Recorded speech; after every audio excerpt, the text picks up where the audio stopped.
Good morning class बच्चों। आज मैं आपको क्लास 7 की हिंदी का 3rd चैप्टर हिमालय की बेटियां पढ़ाऊंगी, जिसके लेखक हैं नागार्जुन।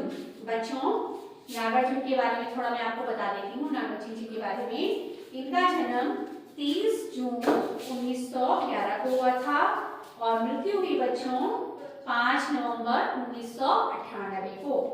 नागार्जुन हिंदी साहित्य के एक प्रसिद्ध लेखक थे। इनका ग्राम तरौनी, जिला दरभंगा, बिहार में हुआ था। बच्चों, अब मैं आपको इसके कठिन वर्ड बताऊंगी, आप ध्यान से देखिएगा। गंभीर, गूढ़, गहरा, शांत, शब्दांत, शिष्ट, पुल्लिंग, कौतूहल, जिज्ञासा, अधिकताएं, गुफाएं, सरसब्ज, उपत्यकाएं, हरी भरी घाटियां। की बेटियां, मैं आपको इसका पाठ का सार बताती हूँ। इस पाठ में हिमालय से निकलने वाली नदियों के बारे में बताया गया है कि हिमालय की शिलाओं से निकलते हुए कैसे अपना रूप परिवर्तन कर देती हैं। यही इस पाठ में नागार्जुन जी ने बताया है। लेखक की भावना, यहाँ पर सबसे पहले लेखक की भावना का उजागर होता है बच्चों। लेखक जब दूर से हिमालय की गोदी से निकलती हुई नदियों को देखता है तो उसे वो बहुत सुंदर प्रतीत होती हैं। हिमालय से नदियां जब निकलती हैं, लेखक उनको देखता है तो उसे वो बहुत सुंदर लगती हैं। उनका स्वरूप एकदम गंभीर, एकदम शांत और बहुत मस्त दिखाई देता है और विशिष्ट महिला के भांति दिखाई देती है। एक शांत गंभीर महिला के भांति वह नदियां दिखाई देती हैं और लेखक के मन में उनके प्रति अपार श्रद्धा, अपार प्रेम और अपार आदर की भावना उनके मन में है। जब वह नदी में डुबकियां लगाते हैं लेखक, तो उन्हें लगता है कि जैसे वह अपनी दादी, अपनी माँ, अपनी मौसी या अपनी दादी माँ की गोदी में खेल रही हों। अर्थात नदियों का लेखक से आत्मीयता की भावना जुड़ी हुई है। उसके बाद आता है बच्चों, नदियों की सुंदरता से लेखक बहुत प्रभावित हैं। लेखक नागार्जुन जी नदियों की सुंदरता से बहुत प्रभावित हैं। बहुत वर्षों तक लेखक ने नदियों को काफी दूर से देखा बच्चों। बहुत वर्षों तक उन्होंने बहुत दूर से नदियों को देखा, लेकिन जब एक बार वह हिमालय की चढ़ाई पर चढ़े बच्चों, तो उन्होंने नदियों का बड़ा आकर्षक, बहुत सुंदर रूप उनको पास से देखने को मिला। लेखक नागार्जुन को उनका स्वरूप नजदीक से देखने के लिए मिला। उन्हें बड़ी हैरानी हुई। उन्हें इतनी हैरानी हुई कि जब पर्वतों के मध्य से नदी निकलती है तो दुबली पतली सी एक बिल्कुल आकर्षक लगती है, बहुत दुबली पतली और आकर्षक लगती है। गंगा, यमुना, सतलज बहुत दुबली पतली सी दिखाई देती है। लेकिन बच्चों, जब यही नदियां समतल मैदान पर, प्लेन मैदान पर पहुंचती हैं, तो इनका स्वरूप क्या हो जाता है बच्चों? विशाल और विराट हो जाता है। जब हिमालय में से निकलती वो पतली पतली धाराओं के रूप में ये बहती है। लेकिन बच्चों देखो, जैसे जैसे जब उनको जहां जहां पर उनको मैदानों का चौड़ा स्थान मिलता है, तो वहां पे नदियां क्या रहती है? अपना विराट रूप धारण कर लेती हैं, बहुत चौड़ी हो जाती हैं। तो लेखक ने उनकी सुंदरता का वर्णन किया है कि जब वो हिमालय के गोद से निकलती हैं तो कैसे प्रतीत होती हैं। और उसके बाद फिर क्या है? उसके बाद जब वो चौड़े स्थान पे आती हैं तो बहुत ज्यादा विशालकाय रूप में लगती है। उनका एक मनुष्य के रूप में उनका वर्णन किया है बच्चों नागार्जुन जी ने। इनका उछलना, कूदना, खिलखिलाना, भाव भंगिमाएं बनाना, उल्लास तब समाप्त होता है जब पहाड़ी नदियां जो पहाड़ों से निकलती हैं। पहले तो ये बच्चे की तरह निकलती हैं, लेकिन उसके बाद क्या होता है? वहां पर चहचहाती हुई, मतलब शोर शराबा करती हुई, बहुत अपने अविरल रूप में बहती चली जाती है। इससे एक स्त्री की भांति, एक चंचल लड़की की, एक स्त्री की भांति नागार्जुन ने नदियों की तुलना की है। उसके बाद क्या होता है बच्चों?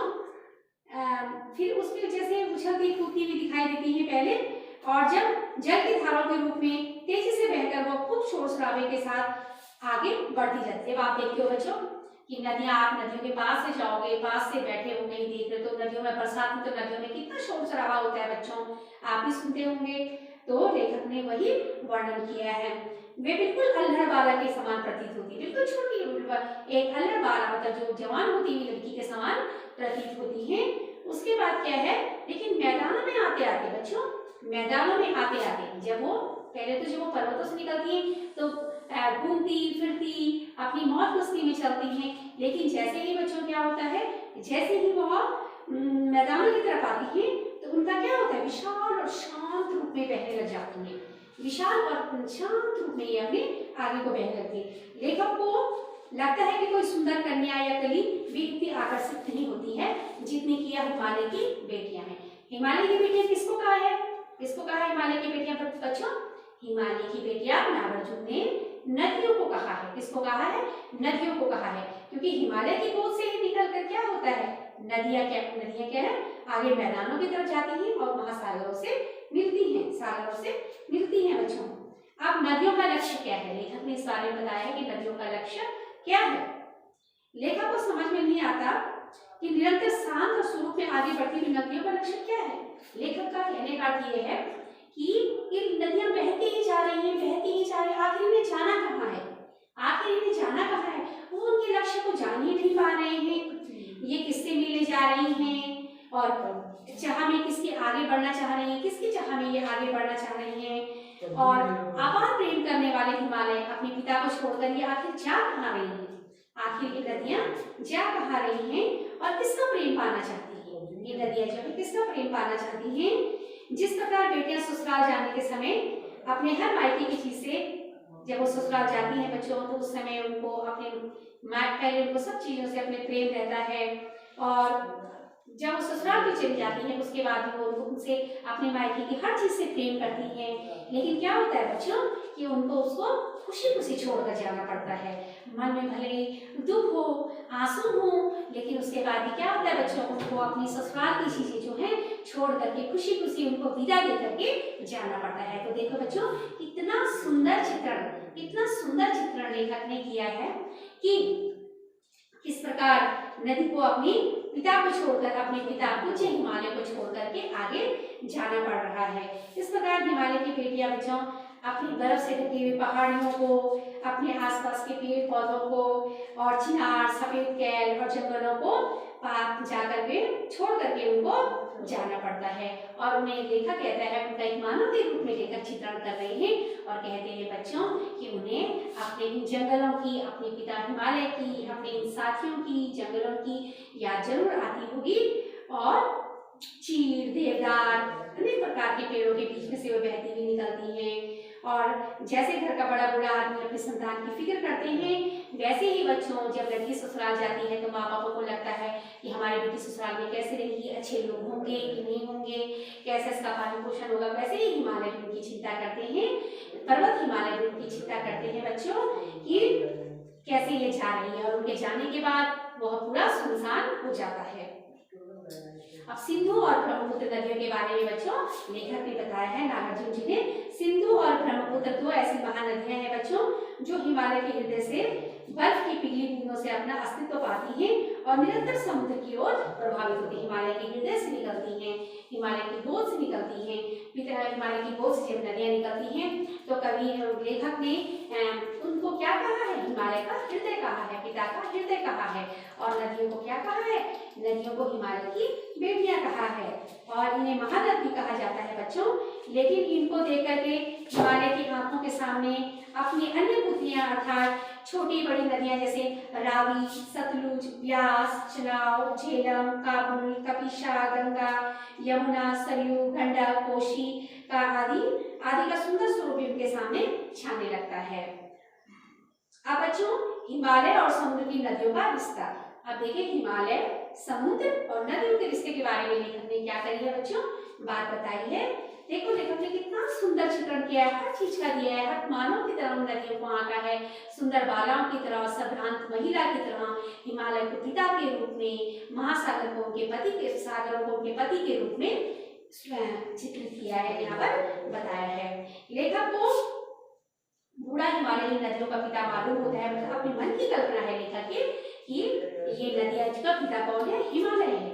और जिस प्रकार छोटे छोटे बच्चों को अपने माता पिता से कोई शर्म नहीं आती है, वैसे ये नदियां क्या है, लगातार बिना शोर शराबे के बहती हुई चली जाती है और उन्हें अपने पिता से भी कोई असर नहीं लगता है। और जिस पिता की गोद में वो क्या होती है बच्चों, बड़ी हुई है, छोटे बचपन में हुई है, उसी प्रकार बड़े होते होते कहाँ चली जाती है, अपने आगे को बढ़ती चली जाती है। ऐसा सोचते हुए लेखक सोचते हैं जहाँ नदियाँ आपको पता है बच्चों बहती बहती बहती कहाँ मिलती है, बाद में सागर में मिल जाती हैं। तो लेखक ने इस रिलेशन को, इस रिश्ते को ऐसा बताया है कि जैसे पर्वत नदियों का पिता हो, नदियाँ हिमालय, पर्वत हिमालय नदियों का पिता है, और नदियाँ हिमालय की बेटियां हैं, और सागर जहाँ इनको मिलना है, जहाँ इनको जाना है, वो कौन है, वो कौन है, वो इनका पति है, नदियों का पति है। तो इस प्रकार पर्वत को सागर का ससुर बताया है, उन्होंने यहाँ पर क्या बताया है, ससुर बताया है। और उन्हें लगता है कि हिमालय अपनी बेटियों को लास्ट में किसको सौंप देते हैं, सागर को सौंप देते हैं। और एक यहाँ पर लेखक ने बच्चों कालिदास के प्रसंग का भी वर्णन किया है।